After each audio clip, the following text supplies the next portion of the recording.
E aí, pessoal, beleza? É o seguinte, a gente vai fazer uma série de vídeos referente a Descomplicando o Cloud, mostrando como a gente pode aplicar soluções de cloud no nosso dia a dia de forma segura e consistente. Aí, durante as próximas semanas, vou buscar fazer um vídeo referente a cada assunto. E de início, a gente vai fazer a aplicação de S3 com criptografia, de forma que você consiga fazer upload e download de arquivos no bucket S3 da Amazon sem ter que expor o bucket ao público, porque isso torna vulnerável o seu bucket para hackers e outras pessoas pegarem seus arquivos que estão lá, beleza? Então, de cara, você vê esse diagrama que mostra como vai ser esse processo que eu vou passar aqui para você hoje, mas fique ciente que aqui é tranquilo. Embora pareça complicado esse gráfico, mas o processo é simples entre criar e enviar para o navegador a URL assinada que você precisa para poder fazer o upload e o download do seu arquivo. Dessa forma, você pode inserir essa URL assinada nas suas aplicações web de forma segura, sem ter que expor as credenciais que você gera lá na AWS diretamente para o seu usuário final, beleza? Então a gente vai dar uma olhada passo a passo como se faz esse processo, mostrando cada etapa envolvendo front-end, back-end e a parte de S3, beleza? Vamos dar uma olhada.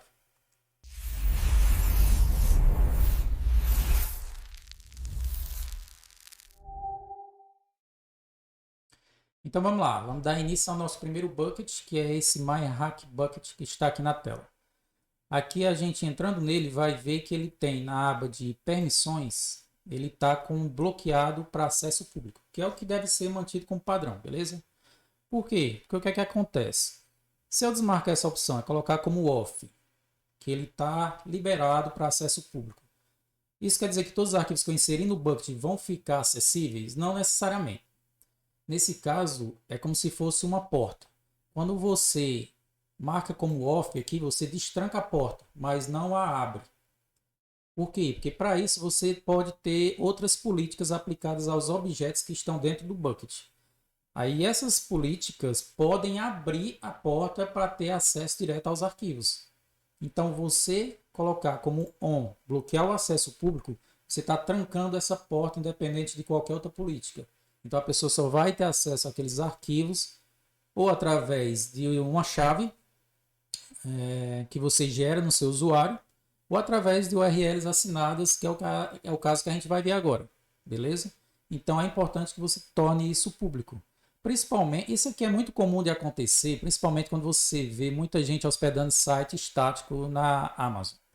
O que acontece? Eles liberam o acesso público do bucket para acessar o site e, de certa forma, você abre uma brecha para que todos os arquivos ali, quando você gera uma política, eles se tornem públicos. Porque eles criam uma política de acesso geral para os arquivos e isso, por consequência, dá um acesso público aos arquivos que estão lá dentro. Beleza? Então vamos deixar marcada essa opção. A outra característica importante que é bom a gente se atentar aqui é o CORS.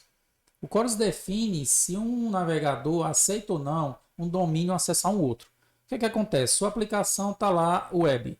Ele carrega via sua URL a sua aplicação web.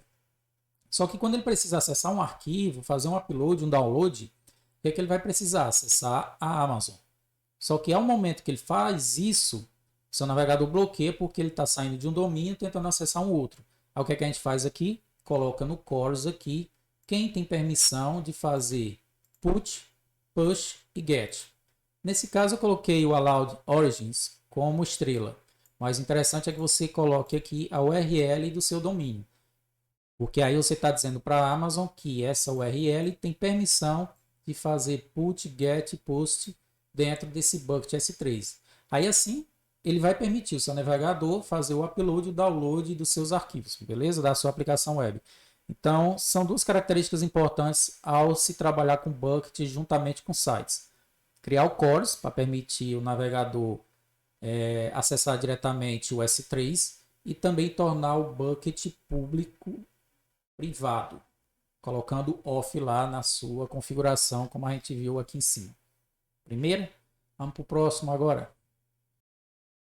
Vamos agora falar sobre a parte do usuário. Uma vez que a gente fechou o bucket, a gente agora vai ter que dar permissão para alguém acessar esse bucket. Mas antes eu ia esquecendo, pessoal. Dê o like aí no canal, no vídeo, se estiver gostando. Aí a gente começa a produzir mais vídeos, né? E acaba divulgando mais, né, o canal para outras pessoas. Então ajuda nós aí. Vamos lá. Aqui eu criei o usuário Roosevelt com meu nome, beleza? Dentro dele eu vou dizer qual é a permissão que ele tem dentro daquele bucket. Então aqui eu criei uma política específica para esse caso, onde eu especifiquei que esse usuário vai ter apenas a opção de fazer get e put object em qual bucket? Do myHack bucket. Então qualquer outro bucket que existir no S3 ele não terá acesso e não terá acesso a fazer qualquer outra coisa nesse bucket, apenas inserir objetos e baixar arquivos de lá, beleza? Como a gente vai fazer isso? A gente vai criar credenciais aqui. Ah, mas aí se eu disponibilizar essas credenciais para o usuário colocar no front-end, não é arriscado o usuário ficar com essas credenciais? Aí é que tá. Essas credenciais que a gente cria aqui, a gente vai disponibilizar para o back-end gerar a URL assinada.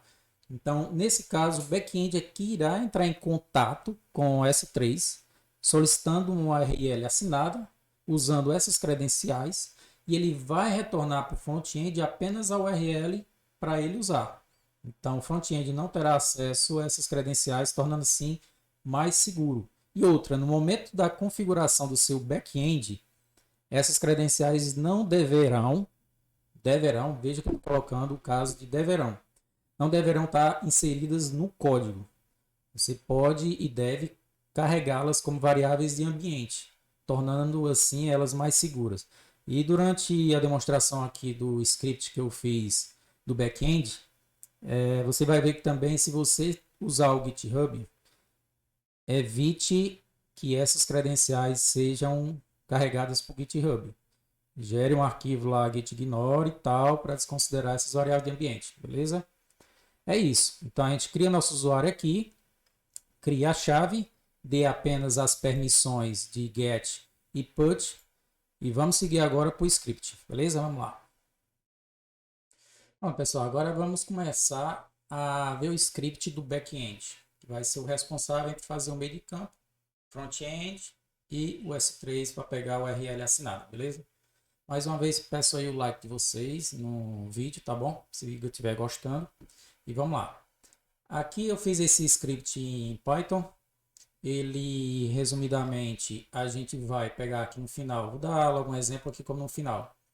Vamos pegar o URL para fazer o download e para fazer o upload. A gente chama a função generatePreSignURL, onde a gente vai passar o método, se vai ser put ou get, o objeto. Vamos passar alguns parâmetros, no caso será um bucket, o caso do download e o nome do arquivo que eu quero fazer o download. E para o put vai ser um bucket, que eu quero passar como parâmetro, e o nome do arquivo que será gravado lá no S3. Então eu passo esses parâmetros e esse método e faço a chamada da função. Aqui em cima, a função ao receber o método, os parâmetros, eu coloquei um tempo de expiração para essa URL assinada de 3 minutos. Beleza? Aí aqui a gente chama o método getS3Client, cria uma variável. Em seguida, a gente chama o generatePreSign, passando esses parâmetros que a gente recebeu aqui. E ele vai dar, se não der erro, né, vai dar o retorno da URL. Primeiro, então tranquilo. E aqui no início a gente tem o getS3 que ele chama, é outra função aqui em cima que ele carrega as variáveis de ambiente que você setou no seu script que está aqui no .env, beleza? Que é carregado aqui no load.env. E aí você importa o Boto3, importa o OS, .env, etc. Tá bom? Então é simples o script aqui. Então vamos executar ele. Estamos no mesmo diretório aqui. Que a gente está rodando.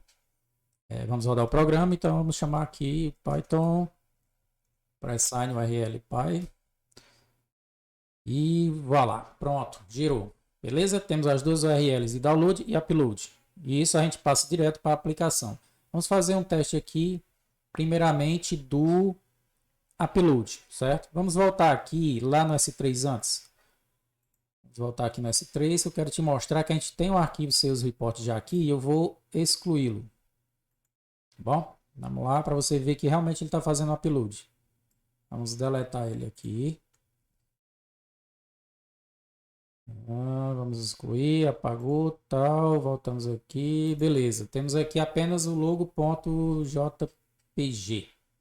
Vamos voltar agora lá. Vou copiar aqui para ir mais rápido. A chamada concur, certo? Para a gente fazer o envio do nosso arquivo. C, Ctrl E. Pronto, aqui eu vou passar qual arquivo? Sales Report. Vou botar aqui entre aspas, né? Sales Report, vou passar esse arquivo, que é o arquivo que eu vou fazer o upload. Para que URL? Para essa URL assinada de upload que ele me forneceu aqui, ó. Beleza? Copiar ela aqui. Colocar ela aqui entre aspas. Aí aqui a gente cola. Paste. E vamos ver. Pronto, carregado, enviado. E lembrando, essa URL aqui ela é válida apenas por 3 minutos. Eu vou dar uma pausa daqui a pouco no vídeo, se for necessário, e vou tentar executar novamente para você ver como ele vai ter expirado essa URL. Beleza? Vamos voltar lá no S3. Aqui no Bucket S3, se a gente atualizar aqui a página, show, tá aqui. Sales Report já foi carregado, dia 9, às 10h59. Primeira, show de bola. E vamos agora para outra URL lá, que é a de download, né? Vamos testá-la também para ver se ela vai fazer o download daquele arquivo JPG que está lá no S3.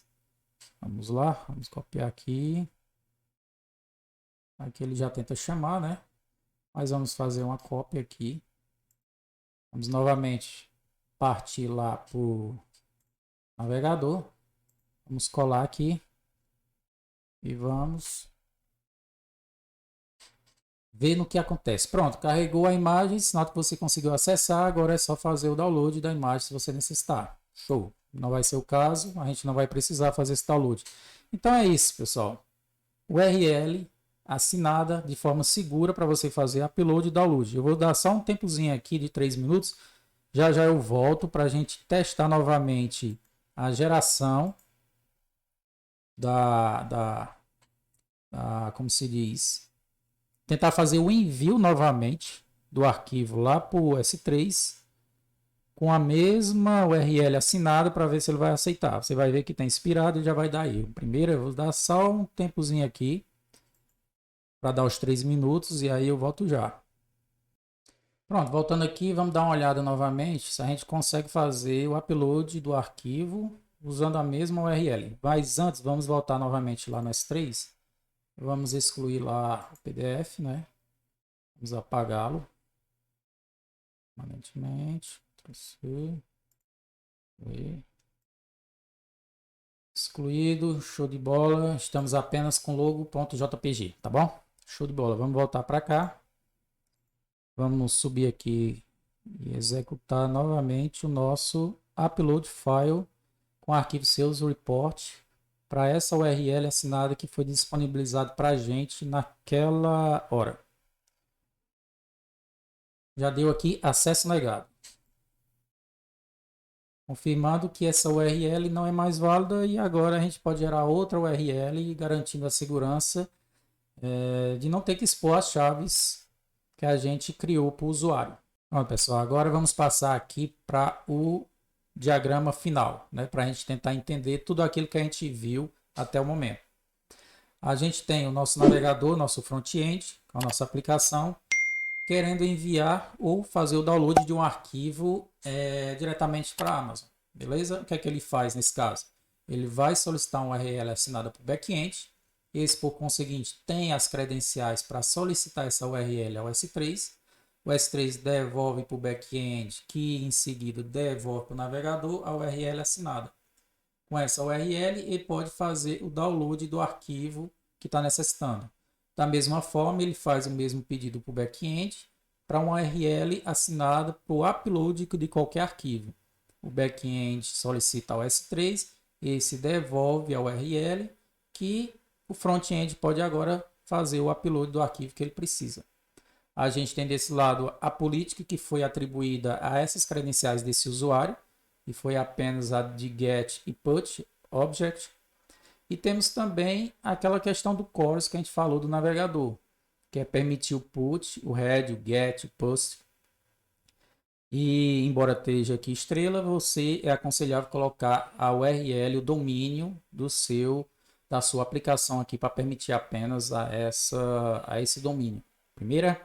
Então é isso, pessoal. Está feita a explicação, esclarecimento geral. Espero que tenham gostado. E aí, semana que vem, eu vou tentar produzir outro vídeo também de forma simplificada sobre outras configurações na Amazon de forma segura e que seja muito útil para o nosso dia a dia, seja no ambiente profissional ou pessoal, tá bom?